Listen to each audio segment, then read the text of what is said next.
And when we say oos, y'all say oh, Ooh, oos, oh. so What's up? Ladies and gentlemen, welcome back to the AR Wrestling Podcast. I am Alex with my co-host Ryan. What's going on, Ryan? what is up, y'all? And as always, ladies and gents, sit back, relax, and enjoy. And this week we do have some news, ironically. We got a lot of news actually. To start, I think everybody knew this. Samantha Irvin has officially left the WWE, which I think we saw. I think we could say we saw coming with Ricochet leaving, but it's up in the air. Ricochet said on Twitter, "Don't worry, she's not coming to AEW." And I saw rumors like that she told WWE hours before Raw she was leaving. Samantha goes, "No, I told them months before I was leaving because she wants to start a music career," is what I've heard. Oh, yeah, good for her, bro. I imagine like with a voice like hers and ring announcing, like she would kill it in the music career. That's what I'm saying. And some other news though, Brock Lesnar is not returning anytime soon. Multiple WWE inside sources have confirmed this. And this is the one I believe is true because like the one with CM Punk, they kept saying, "Oh, Punk's not coming, Punk's not coming, Punk's not coming." So we heard with Lesnar, but this one I actually believe just because him being tied in with Vince. Only reason I actually believe it. So Yeah, I'm with you on that one. I'm a lot more inclined to agree with this one just because of the surrounding circumstances about Brock Lesnar over the last year or so. yeah. And then NXT's November 6th episode takes place in the 2300 Arena, which, for our listeners who don't know, that's formerly ECW's arena where they held all of their shows and shit.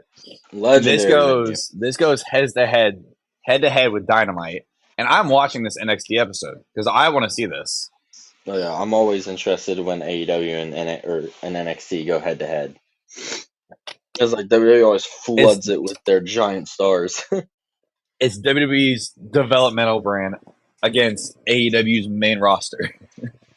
That's It's sad. also a company that's been around since the 1980s and a company that's Dude, been around for 5 years. not even backtrack that to the 1950s.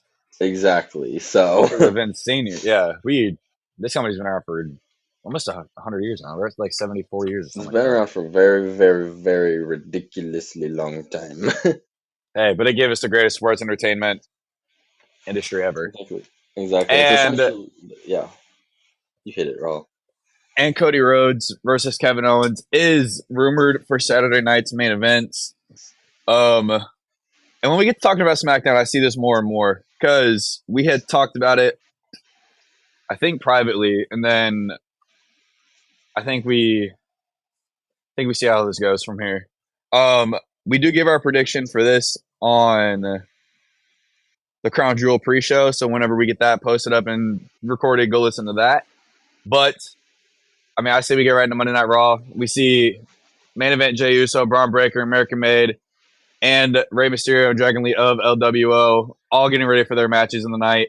Main event Jey Uso, Braun Breaker, IC title, and American Made versus Rey Mysterio and Dragon Lee in the number one contenders match for the tag team championships. Sorry. We see officials bringing the Crown Jewel Championship, this lame ass championship. They're Fuck this still, belt. dude. The announcers are dick riding this thing. I They're think WWE's glazing this thing realized. so hard. I think rightfully so, though, to be honest. But I think the one thing that opened up Raw that I was personally super excited for was Bronson Reed coming through and Seth Rollins jumping him. It's just To start. phenomenal. I loved this, dude. And I wasn't expecting this, but this is the second time that Bronson Reed's been a part of something like this, with the first time being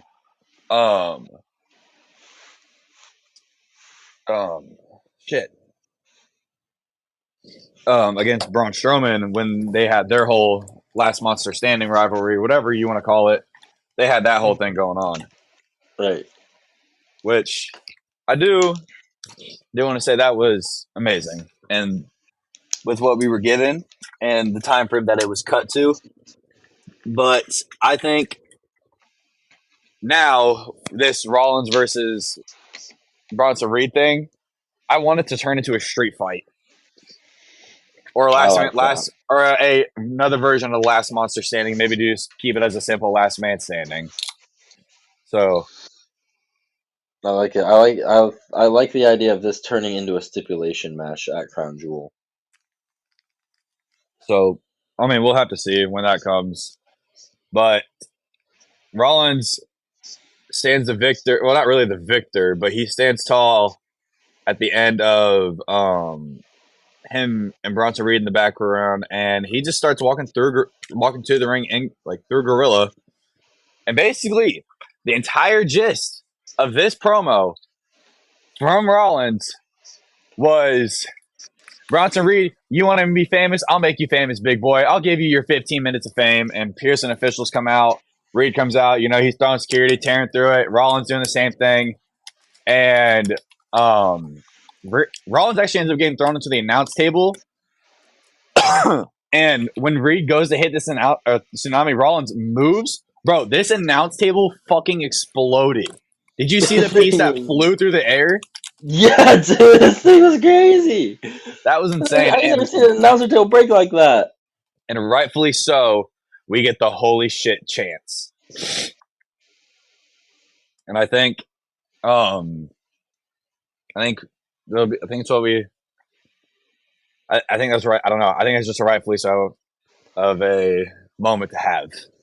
Oh yeah, 100%. This was fire as shit. Oh yeah. After this though, we get a replay of Metaphor getting involved with Damage Control, and Jackie Ribbon's backstage with them, and Damage Control is taking on Metaphor on NXT. I think that was this past Tuesday.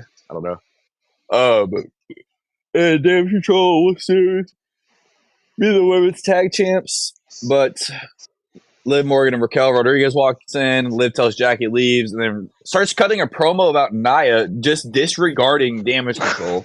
Just completely disregarding Damage Control. I'm like, brother. I was like, what a bitch. Yeah, for real. Kyrie starts talking her shit, and Raquel and Liv are saying that they could be tag champs again before Damage Control ever gets their hands on them.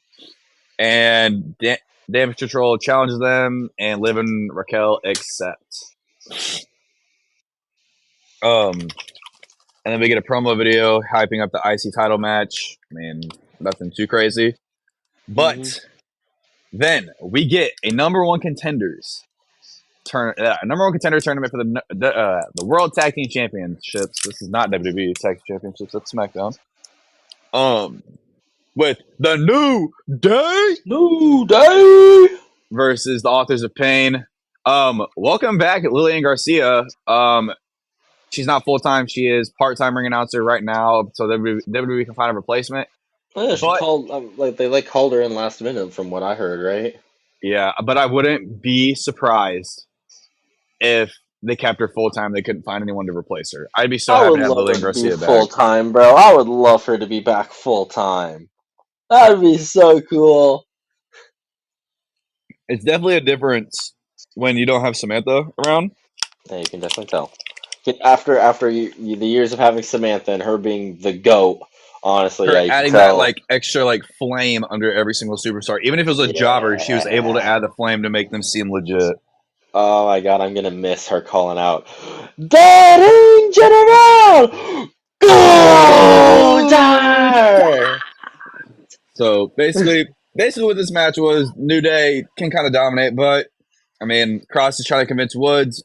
Miz shows up, and Kofi is able to gain momentum, but ends up getting caught during a Trouble in Paradise. R-Truth ends up showing up, attacking Miz ringside, and Cross tries to help the Miz. And with this distraction, Kofi gets the roll up. But R-Truth celebrates with New Day, and the New Day ends up leaving. Truth gets attacked in the ring, and then we get lights going out, piano plays. Wyatt Six have the ring circled. They're going nowhere. And the Wyatt Six on the Final Testament fight, Miz is balled up like a little bitch in the ring. And we see Paul Ellering sitting in the corner. Rowan powerbombs Loomis into AOP. They all fight through the crowd. And then we see Uncle Howdy appear behind The Miz, and Paul Ellering saves The Miz from a mandible claw. Do you want to say fun fact, though, about the Wyatt Six? Bray Wyatt handpicked all of them before he passed. That was like a Bo Dallas interview, if I'm right. It was in a recent Bo Dallas interview, yeah. This was amazing. Oh my gosh. I think you and me have talked about it several times that when it comes to the Wyatt Six, we both agree that like less is more, and Oh, the fact yeah. that we haven't seen them in like We haven't seen months them in or a month and a weeks. half. Yeah, basically since they got rid of American Made, and this is how they show up the first time and just completely destroy, or not completely destroy Final Testament, but looking pretty damn dominant against Final Testament. Like this is how the Wyatt should be used, Oh, in my agreed. opinion. In my opinion. And then Uncle Howdy is just phenomenal. The way he like, I don't know what half of the shit he says means, but I listened to it. Like when he was screaming like "My life for you" after like knocking out My Ellering with life the damn for claw. you! I'm like, bro, this dude's nuts. But I can't look away now. Like this dude's got me hooked. Well, I feel like that's the obvious answer. Like, oh yeah, we all know who my life for you means. I mean, other than that, I think Yeah. honestly, even if this wasn't really based around Bray or anything, I think it should still be very good. Like it's Bo Dallas. It's obviously Bo Dallas's version, and they're Oh, keeping it definitely. reality instead of fantasy, which I fucking love. I can't thank Oh yeah, them I enough love for that a that. lot. It keeps them apart while keeping them very close, which I love so much because every interview we've seen, it has to do with the Firefly Funhouse. It's not has to do. It's in the Firefly Funhouse. Right. So, but after this, Jackie Redmond's with Adam Pearce, and Pearce gets asked about the chaotic start. Reed and Rollins come in and starts fighting, and then Reed and Rollins get pushed apart by security. And I don't know if you. Yeah, this was me, bro. This is me. The Okay, way I was like, I Seth don't is like remember who wrote crawling, this. the way Seth is just like crawling and scrambling to get it fucking Reed, and then at one point, and like they brawl like three fucking times separately throughout the Yeah, show, and this is our Seth just storyline always for the episode. bounces back at him, and Seth is then just at one point flying. they pull Seth off of him, and he just starts cackling at fucking Reed. This Dude, dude's he's insane. hilarious. He's He's so insane. fucking funny. I'm excited to see what they do for Monday Night Raw with him and Reed next week because I think it's going to be an absolute fucking. I want to say big meaty men smacking man meat, but it's going to be big meaty men smacking man meat type of fight. It is, even though we That's what ain't gonna Crown have, even Jewel. though one man ain't gonna be big meat or meaty. Yeah, I think. That's a weird statement. God damn it. But after this, we see the replay of the Wyatt Six and the Final Testament fighting the Miz, acting like a little bitch. Paul Ellering taking the mandible claw. And then after this, we see a replay of Jay appearing on SmackDown, which we also see a replay of the interaction between Jimmy Jay and Roman, where Jay goes, "No yeet." No Which I don't yeet. blame him. Do not blame him. No. And then he's with Kathy Kelly, and he goes, "Ironically, I'm in the city of brotherly love, but I don't love my brothers right now." And he goes, "Jey Uso, Braun Breaker part round 2, yeet." Predicts his win over Braun Breaker, yeet. Yeet. God, dude, I was so excited for this match, and then I was prepared for the ending. I just didn't think it was going to happen the way it did. I had it a different way. Yeah.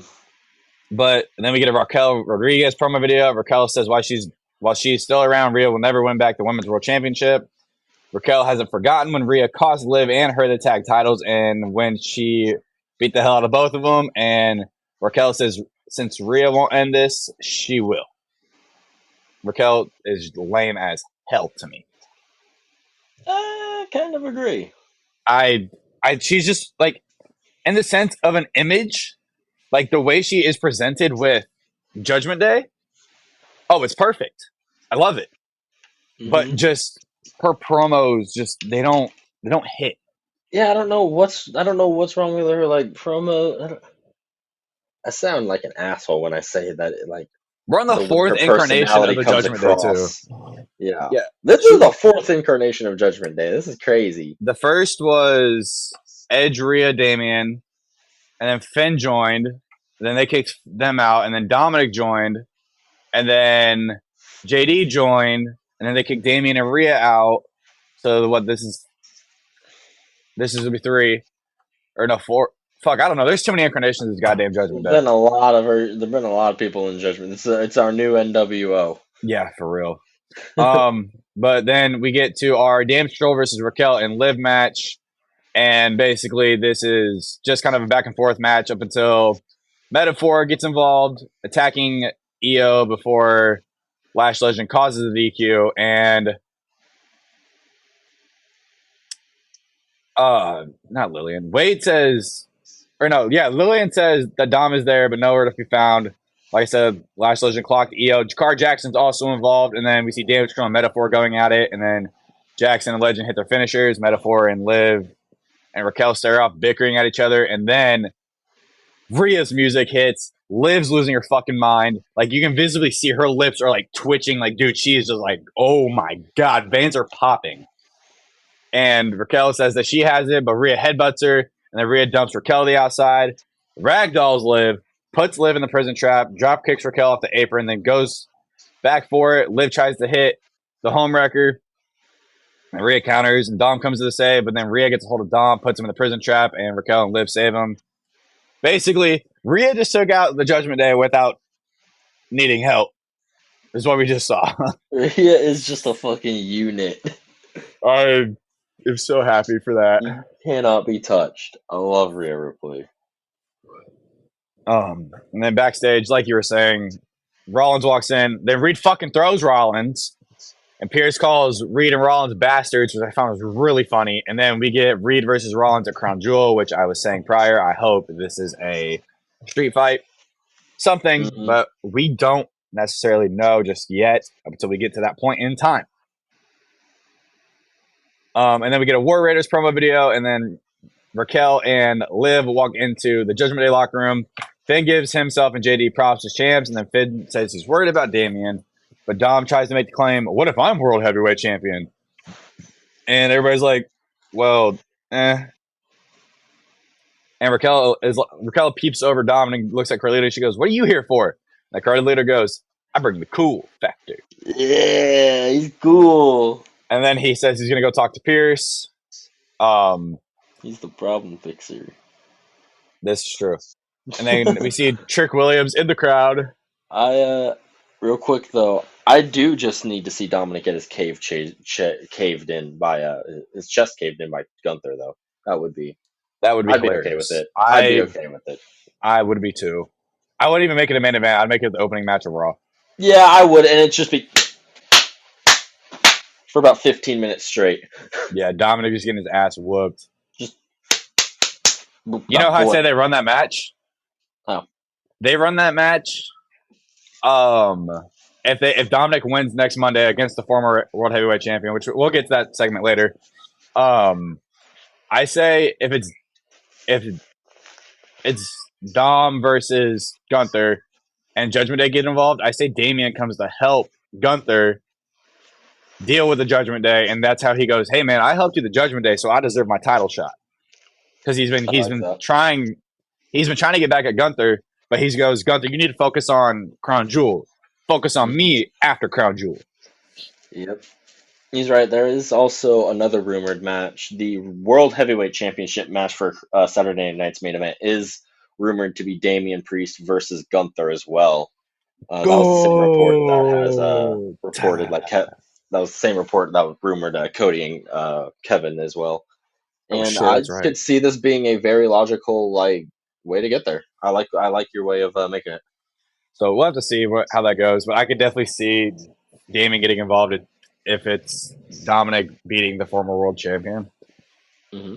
So, but as we go on, Trick Williams is in the crowd, and with them being in Philly, he played for the Philadelphia Eagles 3 years ago. Didn't unfortunately make the team, but we get LWO versus American Made #1 contenders for World Tag Team Championships, and it looks like their grades are absolutely overpowering Ray and Dragon Lee up until Zelina Vega basically gets involved, gets in his face, and starts fighting Ivy Nile. And with this distraction, Ray is able to hit a 619, and Dragon Lee gets a splash for the win, setting up LWO versus War Raiders versus the New Day next Monday for the number one contenders finals of for the World Tag Team Championships. And logically, I'm picking War Raiders. Personally, I want New Day. I want New Day because of the 10-year anniversary coming up. I don't even want that. It's just to, like, kind of get Xavier to like calm the fuck down. Like, oh look, we won the tag championships now. Okay, now I can kind of get off Kofi's back. Maybe. But I'd also like the idea of them using the tag champs as also something that even after they win it, they still break up afterwards. As like a way of saying that maybe the problems in the New Day are deeper set than just like them getting success. Like Xavier, is like deeply insecure about never winning a singles title. Yeah. And he starts to let that hinder him in his tag matches, in his like everyday like interactions in the locker room, until he eventually like ends up snapping on Kofi fully. I like that. I do like that. Right. But But after at the that, same time, oh, go ahead. sorry. But No, at you're the fine. same time, I also agree. The War Raiders just came back, and they are being like clearly presented very well. And I think that they should win the tag titles from Judgment Day. I mean, the Motor City Machine Guns, they're being presented pretty well. They have a number one. They had the number one contenders match against DIY on Friday. That match was a good match. SmackDown was like a fever dream, bro. It was SmackDown so was good. so much better than Raw this week. The vibes on SmackDown were so damn good, bro. Oh man. But we see Adam Pearce with Damage Control, and Carlito walks in. God damn it, Carlito! He goes, God damn it, Carlito! He goes, oh, I need to learn some Chinese. Okay, now before I get more into this backstage segment between these two, I don't think Carlito actually knows that they're Japanese. But in the same breath, he's also playing a character who's kind of dumb, but who's the fixer. The fixer. So, I don't know, but a lot of people in WWE are not happy with Carlito. A lot of people because said of that that comment. Improvised. So the big argument is like, if it was improvised, my stance is if it was it also depends. There's a lot of factors here. If this was pre-taped, then they should have caught it and edited it out, or just reshot it. If it was shot live, then if it was in Carlito's script, then it's the script writers or Triple H's fault. But if it was improvised, then it's Carlito's fault. Yeah, and and the argument that I'm going to have for Carlito, I don't think he knows they're Japanese. Like, genuinely, because not a lot of people actually know like our Asian superstars and what their actual descents are. If they're Japanese, Chinese, Taiwanese, Filipino, like not a lot of people know. So, I mean, it just really depends. Because for the longest time, like, I'm not trying to be racist or anything, but I really thought, the entirety of Damage Control, obviously minus Dakota, was all Chinese. But then when I saw some fan recording and Io saying she's Japanese, I was like, oh wait, because it didn't cross my mind. I'm Japanese, bitch. It didn't. Yeah, you know exactly what clip I'm talking about. I know that video, bro. It's so good. I'll say I haven't, like, for the longest time. That's what I thought, but that was obviously like when they first started, and then now, like, I stopped watching for a while, but I still watch like clips and shit, like here and there. And that's when I saw it. I was like, oh, okay, now all makes sense. So, right. But to get to go into this, Carlito walks in. He says, he said he heard a little birdie that Gunther's looking for a new challenger. Carlito says Dominic. Pierce laughs at Carlito. And then Pierce asks, why is Carlito there? And he goes, I'm here to fix it. And he goes, okay. So if you're here to fix it and Dom wants the World Heavyweight Championship match, I'm going to put him in a match against a former world champion next week. I'm kind of excited to see who it is. But for some reason, my brain has been thinking Edge this entire time. I don't know why. It's feel either like I Edge or know Braun who it Strowman, is. but I know it's not. I kind of know who I know it's it's going to not be either of next them. week. I'm kind of Get, excited to see who do who you it think it's is. going to be, real quick? If you got a real quick prediction. I did have the thought of Damien, but I was like, I think they're gonna kind of keep track of the Damien and Finn feud for a little longer. But It just I doesn't don't make know. sense.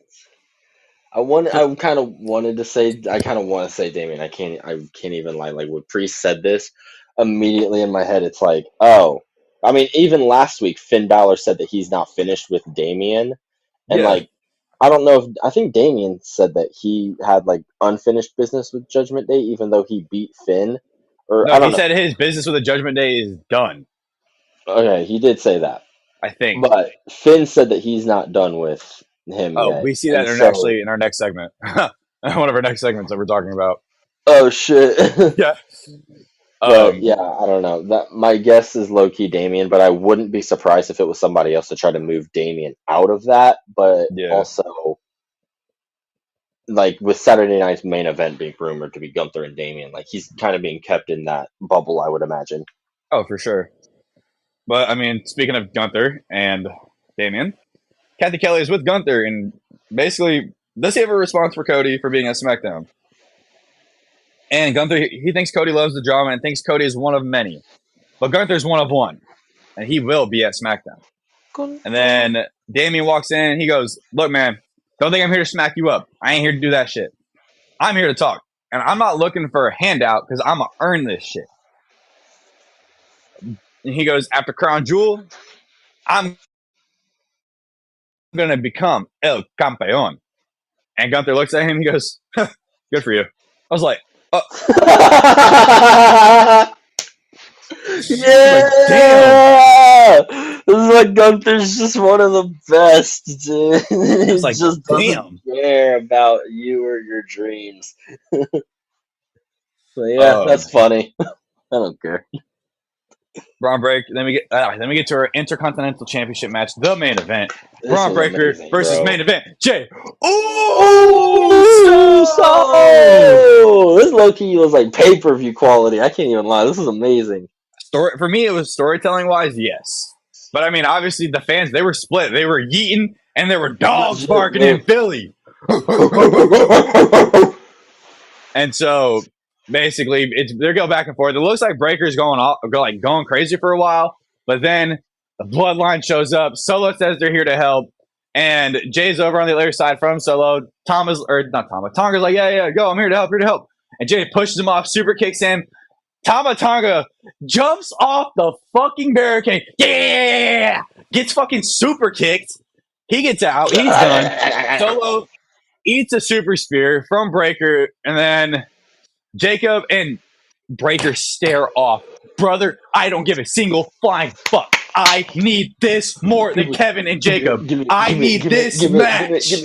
Oh my god! Oh my god! Oh my god! Oh my god! Oh my god! This is my number Take one my dream money. match in all. This is my number one dream Take my match in all money. of WWE. Give me it! Give Give me it! Give me it! me Oh my this. god, That's the dude! energy I have behind this. That'd This be is a dream match. insane! That'd be insane! That's the energy I have behind this. I can't wrap my brain around it.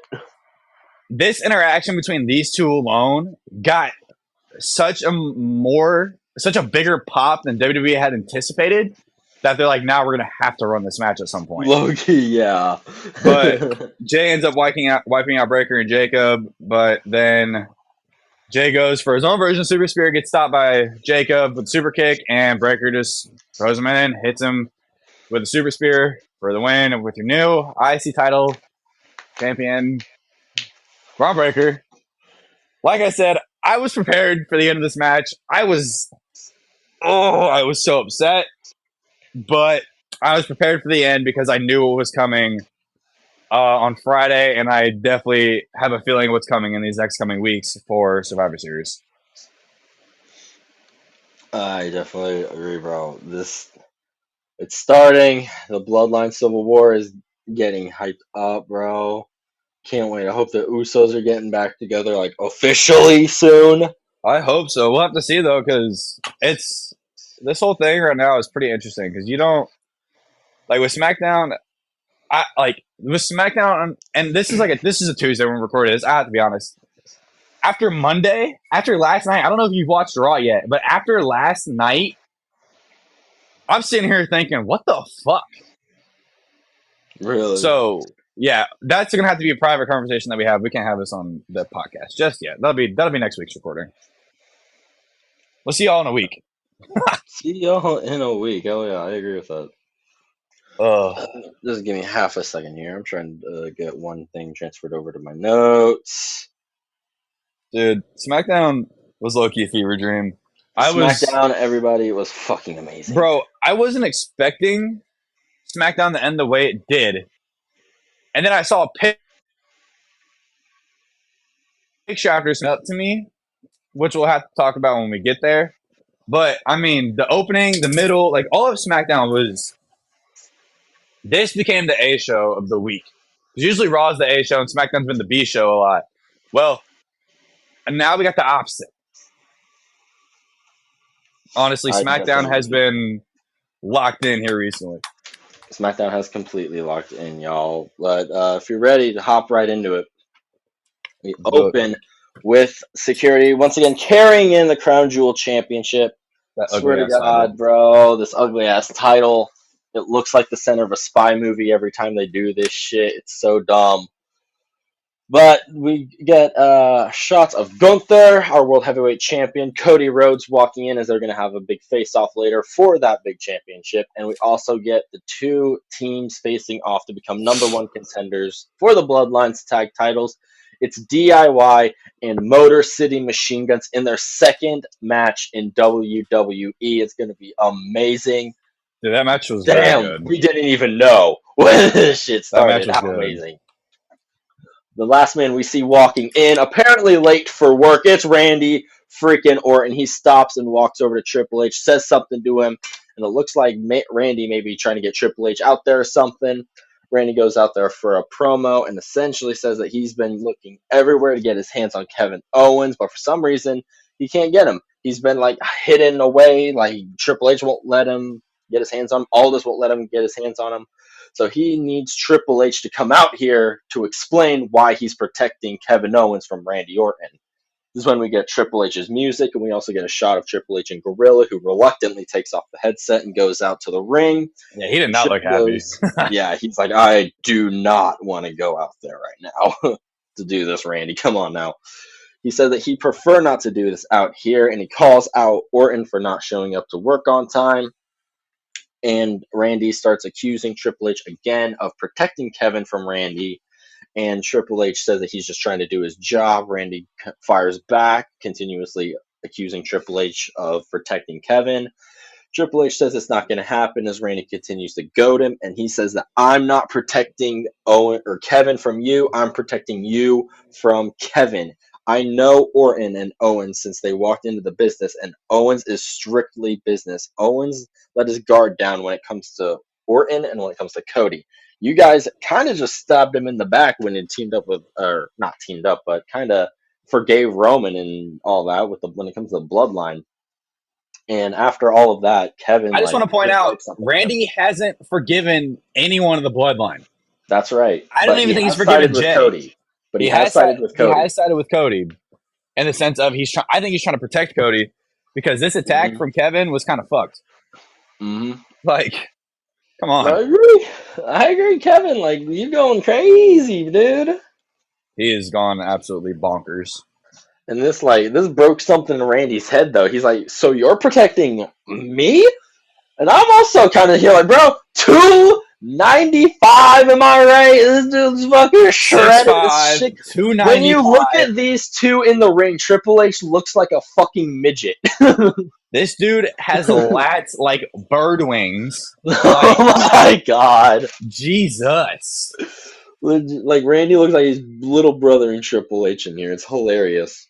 He really is. Trips looks at him and he goes, it makes me think, Triple H, did you used to put lifts in your boots to make yourself look taller?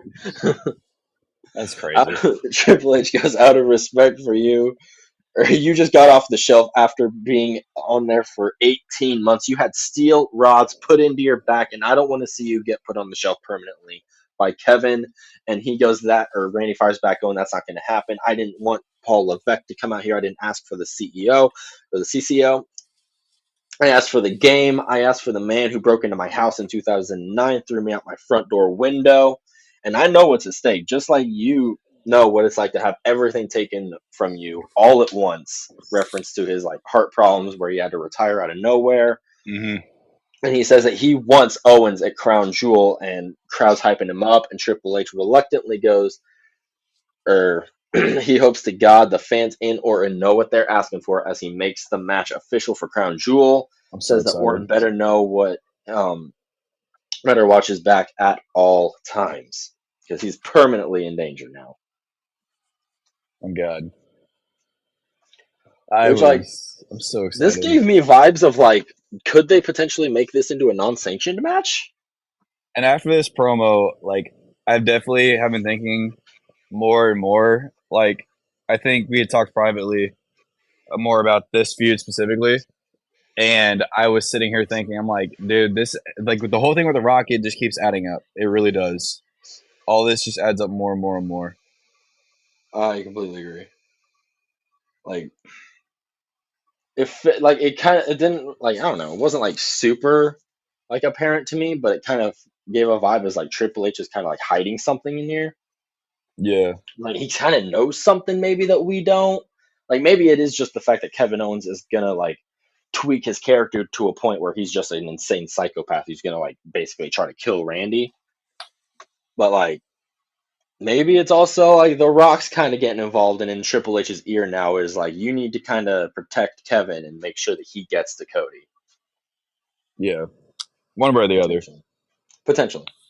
After this, we get to a promo, though, for Andrade and Melo, Game 7. It's just a video hyping up their series, and then we get a match or a listing down on the bottom of the screen showing every single match they've had in order. We were there for Game 2, turns out, in Cleveland. We thought it was like Game 3. We thought it was like Game 3 or something. We were kind of confused at that point. It was a long night that night. It was, yeah. We then get a promo video of Andrade and Melo as they both fire them or hype themselves up. Andrade says he's tired of Melo, and Melo accuses Andrade of stealing his clout and always hopping on his coattails. We then move into the match. It is a Game 7. Sorry, fuck. God damn it. Game 7. Game 7 with special guest referee LA Knight. I loved how they booked this as in Game 7 because it just added the added effect of how important this match is. Plus, the World Series being literally right around the corner. Like, it literally was... I think that was Game 1 of the World Series. It was Yankees versus Dodgers. So just that added effect of keeping the realism of the... like of real life, too. It's keeping it that intact as well. Because they did promote Game 1 of the World Series before this match, if I remember correctly. Oh yeah, but I definitely like see the parallels. It's like I also love the idea of like just doing a 7-match series of 2 phenomenal freaking wrestlers, just in general. Right. I like that as well. We now get to Game 7. It's LA Knight being the special guest referee as the match dings. The bell sounds off. Andrade knocks this boy out with a back elbow. Bro, and the way they opened this match was insane. It was just completely crazy. It was just straight out the gate. Bah! Just nuts.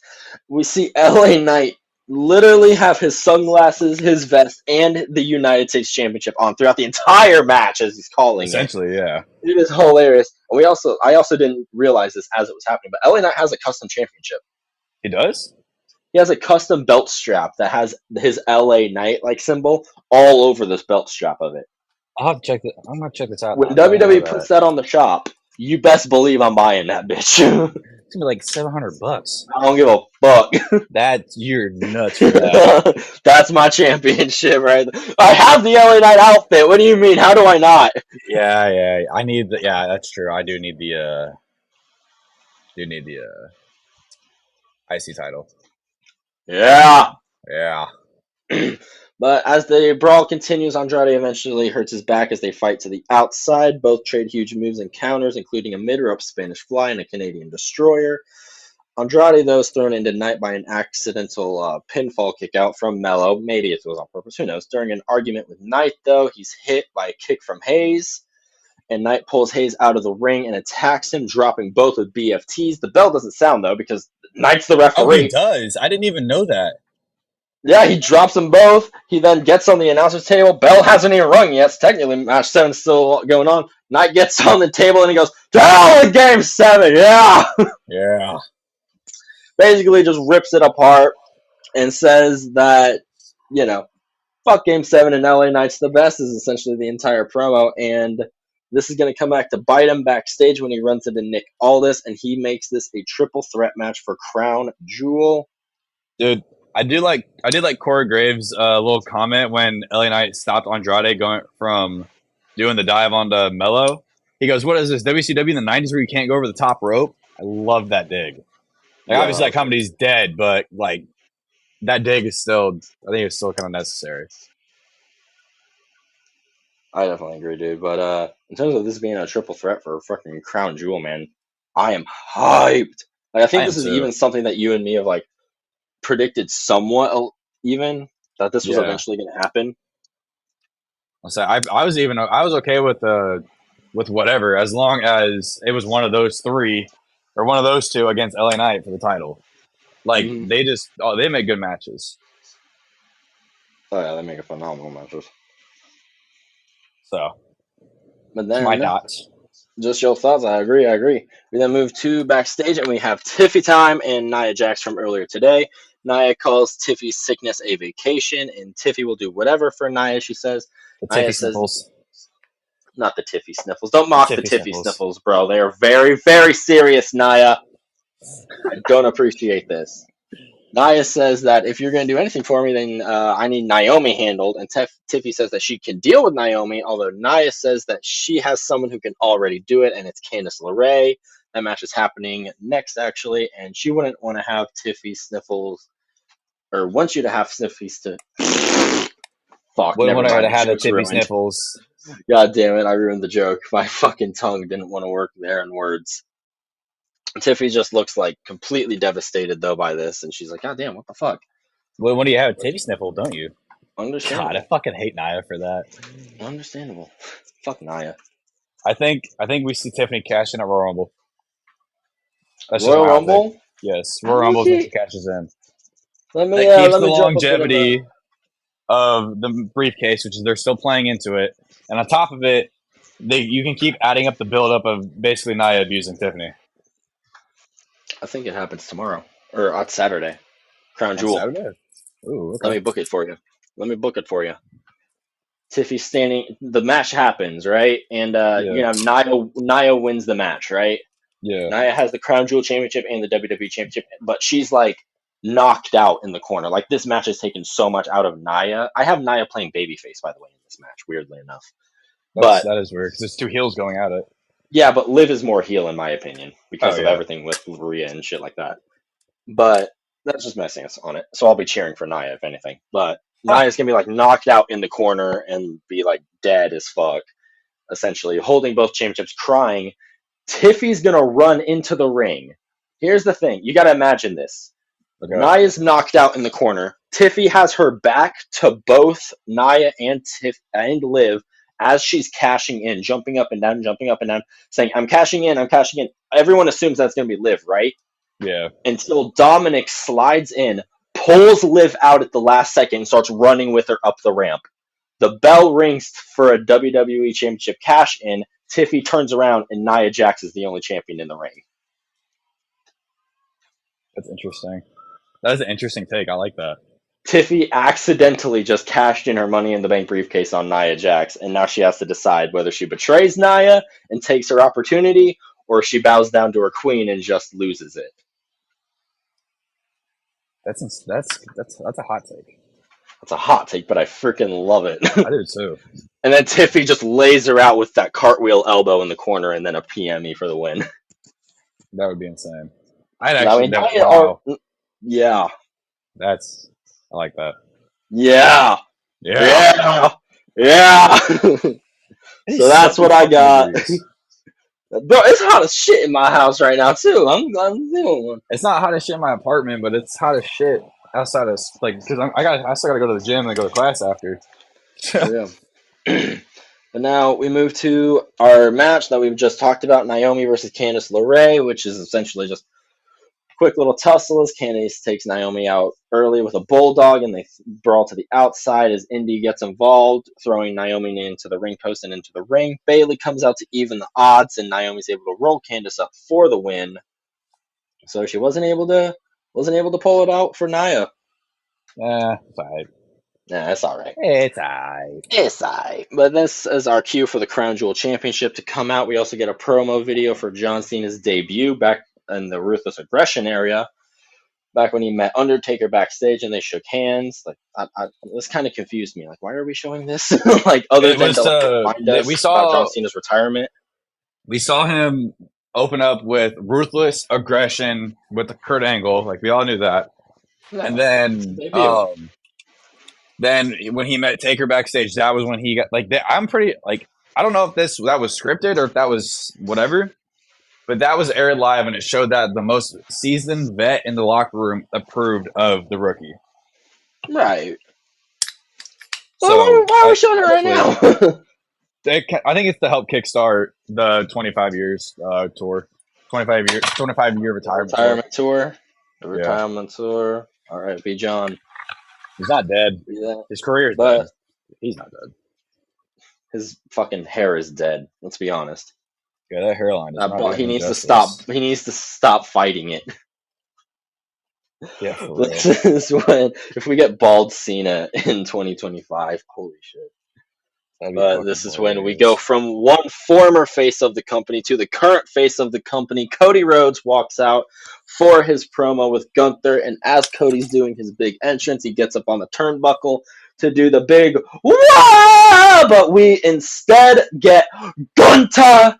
When that happened, like my jaw dropped. Biggest blue I ball was like, give a WWE fan right now. That or cut off a yeet for real. Right? God damn it, bro. But again, this is just Gunther just showing like he don't care.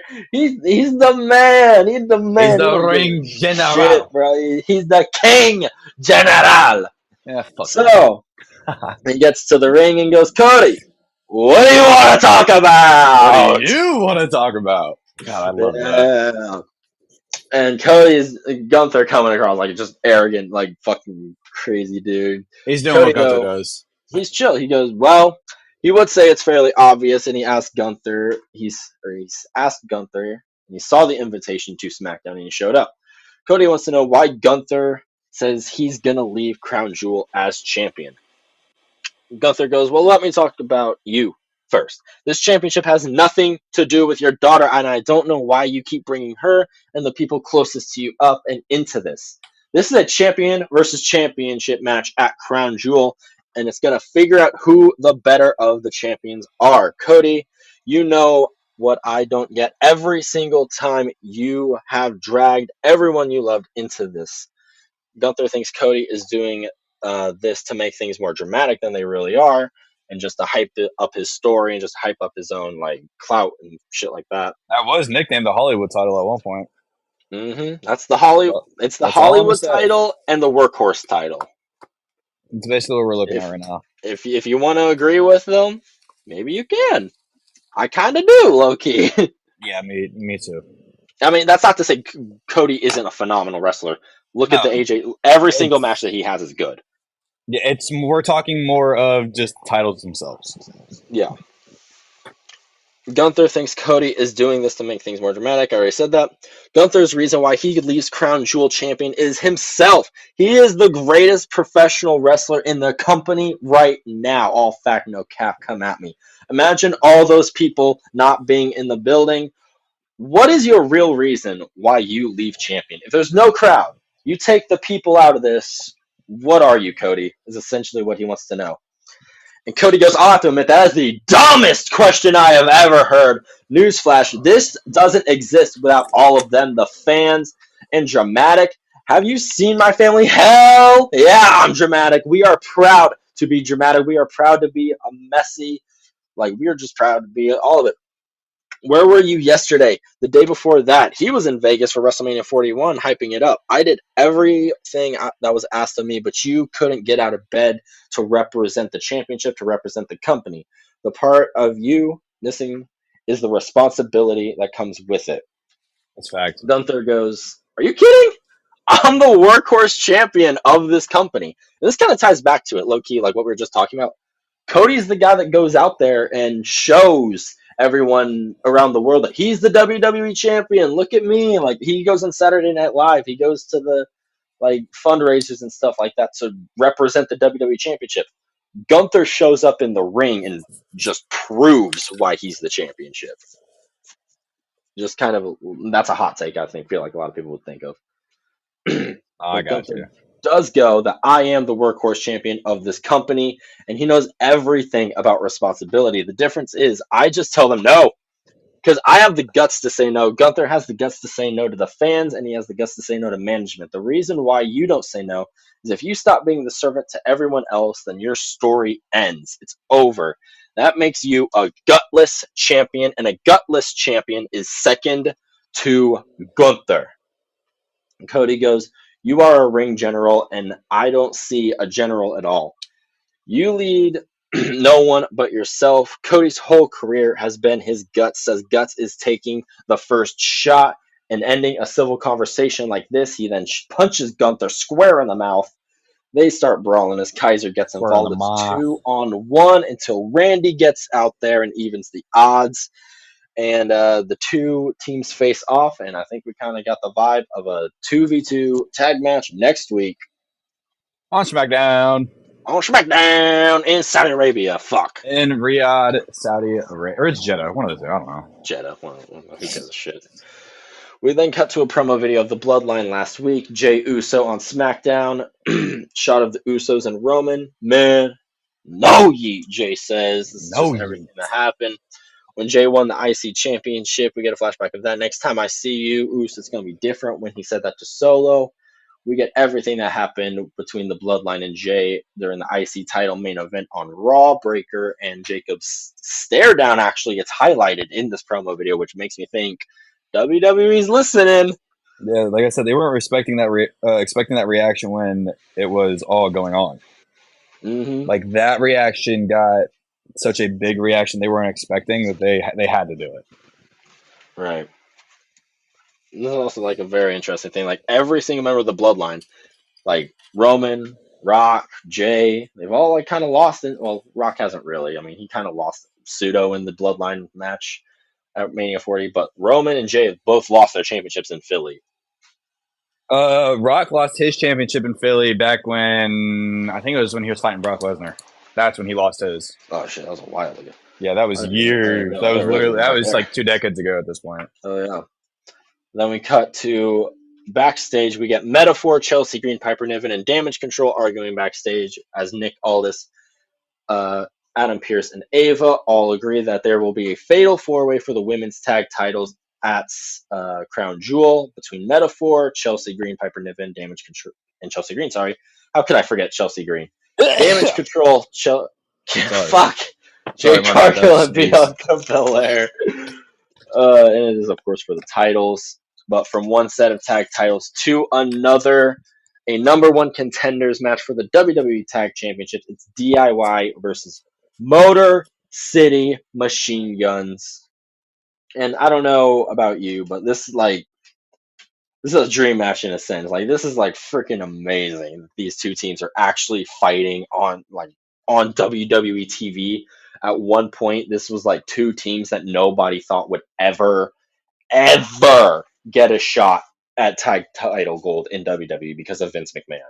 And now they're at the top of the game. See if you can hear. It's just amazing. Yeah, this match was phenomenal. No, the shit had cut out, and that's why I was like, I don't know if Ryan can hear me. Oh yeah, sorry about that. No, I couldn't hear you for a second. No, that's good. Did you hear everything I was saying though? No. Ah, shit. I was just saying, like, this is just basically just a dream match between these two. Oh, yeah, that's what I was saying. At one point, they weren't ever going to be invited to WWE because of Vince McMahon being in charge, but now they're at the top of the tag title game because of Triple H. I don't know why Vince wouldn't want these guys in here. Like, this is Motor City Exactly. Machine Guns. These guys are dogs. Exactly, bro.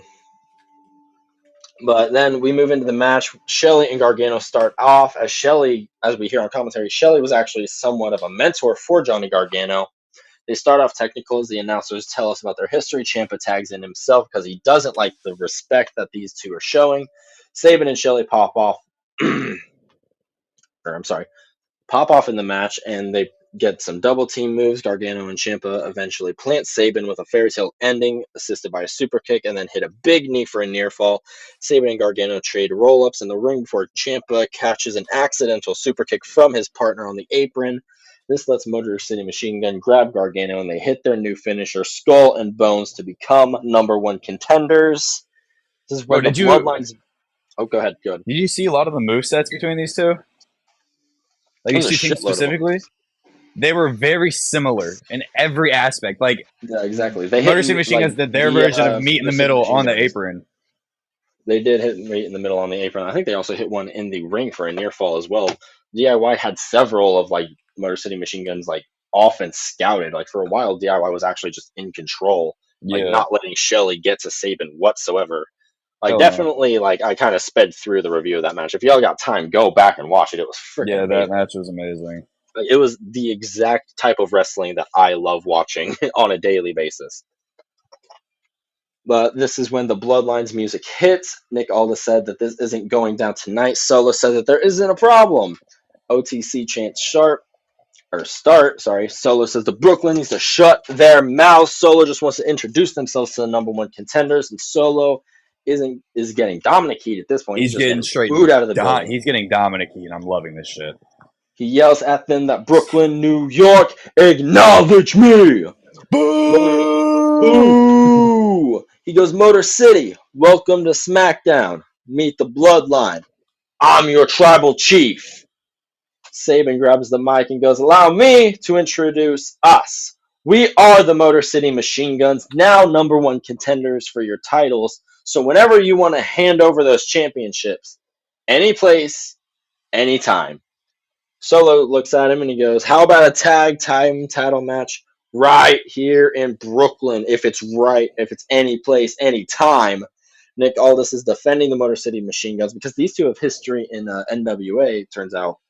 He will be damned if they get their title shot less than 100%. Alex Shelley is more than confident, though. Go ahead. Honestly, when they're less than 100%, he will not let that happen. I mean, I've seen some clips between Motor City Machine Guns and Nick Aldis, like Chris Sabin and Nick Aldis and Alex Shelley and Nick Aldis. Bro, I'm waiting for Nick Aldis to make his in-ring debut. Me For too! for WWE, at least. Nick Aldis used to be a dog in that ring.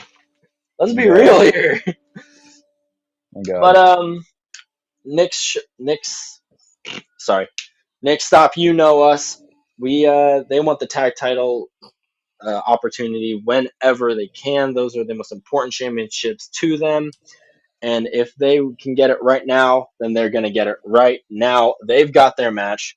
Nick Aldis grants them their wish, and the match actually gets made official after we go to commercial break and cut back. We have a tag team title match. It is the Bloodline, being the Guerrillas of Destiny, taking on Motor City Machine Guns in their second match of the This night. was the fever dream of the This night. was the fever dream of the entire night. A vicious brawl breaks out between the two teams after the bell sounds and Bloodline single out Shelley, and on the outside, Fatu lands a couple of cheap shots. Like typical Bloodline games being played here as they pick apart the Motor City Machine Guns. Shelley causes God to miss a double splash when Solo gets on the apron, getting pissed off and yelling at him. He's like, what the hell are you doing? Solo's pulled down from the apron, though, by Jimmy Uso, who starts fighting with him and Fatu, and they're getting the better of him when the OTC's music hits.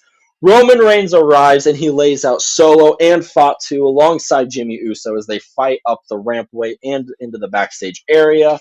Sabin gets a tag from out of nowhere back inside the ring and accidentally takes out the ref. Tonga Loa gets some chairs and throws him in the ring for Tama, who starts yelling that someone's behind you! Someone's behind you! Yay! And the crowd starts, Yay! yay, yay, yay! Jay Uso lays out God with some super kicks and a spear and lets Motor City Machine Guns hit Skull and Bones as the ref slides back in the ring for the 1, 2, and 3. All I'm gonna fucking say is Crash Out Jay is here, and I'm Crash so Out happy. Jay I'm so is happy Crash Out here. Jay is here. Oh my god. Wow! This wasn't even like this was just this part of the match. Wow!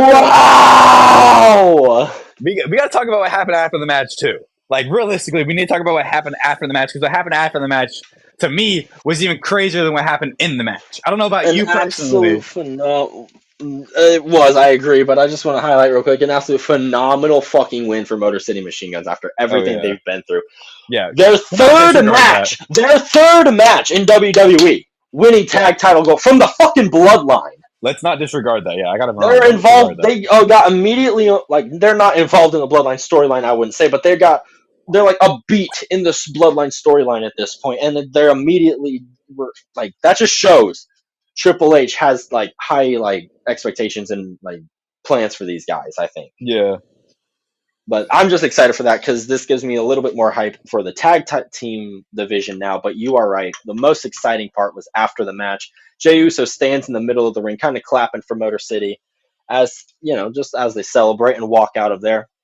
We get a bunch of yeet chants, and Jimmy Uso comes out and slowly walks down the rampway, and they get in the same ring. They just stare each other down for a while as Uso chants ring out through the crowd. Jimmy and Jay just throw it all down, and they hug it out. Welcome to the Uso Penitentiary! Yes, sir! But this isn't the last thing we see because the last thing we see is Roman Reigns standing at the top of the rampway. Just, I can't really tell what kind of a face he has. He looks conflicted, clearly. He is conflicted as hell because Jay left him, but Jimmy never did. Right. Even though Jimmy kicked him first. This is true. But no, I see what you're saying there. Oh my gosh. Oh! So's! I got Jimmy's theme playing in my head right now. Bro, Jimmy's theme goes hard as hell, man. Especially after like his comeback and everything. Like, Oh god. I'm so unbelievably hyped for this. Me Like too. the Bloodline is. I'm not. I wouldn't say Bloodline is back yet. You know, we still got some healing to do between Roman and Jay. I could imagine. Oh yeah, and with Monday Night Raw happening, there's a lot of questions after Raw, but we might answer those questions when it comes time for next week's recording. Damn straight, we definitely will. So be on the lookout for that. Also, be on the lookout for Crown Jewel predictions, and once the show actually happens, be on the lookout for Crown Jewel reactions as well. Alex, you got anything else you want to add, homie? Yeah. So Kevin Nash believes if Vince McMahon never stepped down, Triple H would have left. What do you think? I agree, and I could definitely 100% see that. And it like just felt like at a point in time, where, like Triple H was starting to get moved down in his positions. Triple H got NXT taken away from him, and it got turned into NXT 2.0 and all whatever the fuck that was. And now I'm just extremely happy that Triple H has control of it now because there hasn't been any like really bad. Well, there's been some misses, but I can't say anything's really been bad. Yeah, no, Triple H is definitely. I don't want to say like fully revived the product, but he has 100% done good with the WWE product ever since Vince has been gone. And I'm happy Vince is gone because I'm tired of that old bastard fucking up good storylines. I agree. Like he says in the documentary, anything that could draw money, I'm going to do it. Well, how the hell did you manage to keep WWE alive for 7 years when you're pulling straight shit out of your ass? Exactly. I don't understand. Like the only good thing that came out of that time, in my opinion, was the evolution in women's PLE. Well, at the time, pay-per-view. I'm going to call it fucking pay-per-view. Fuck it.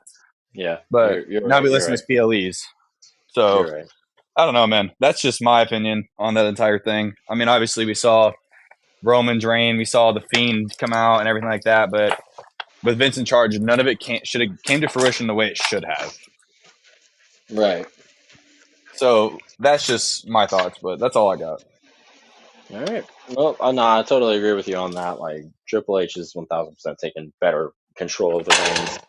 But if that's all we got for it, ladies and gentlemen, thank you for listening to another episode of Raw and SmackDown Review. Thank Remember, be on the you. lookout for our other episodes coming out soon for regarding Crown Jewel and next week's episodes for Raw and SmackDown. Make sure y'all go to our socials. Insta is AR underscore wrestling underscore. Go to Twitter, AR wrestling underscore. YouTube, type in AR wrestling 1020 into your search engines. We're on Podbean and iHeartRadio for AR Wrestling Podcast. Ladies and gentlemen, once again, thank you! Thank you.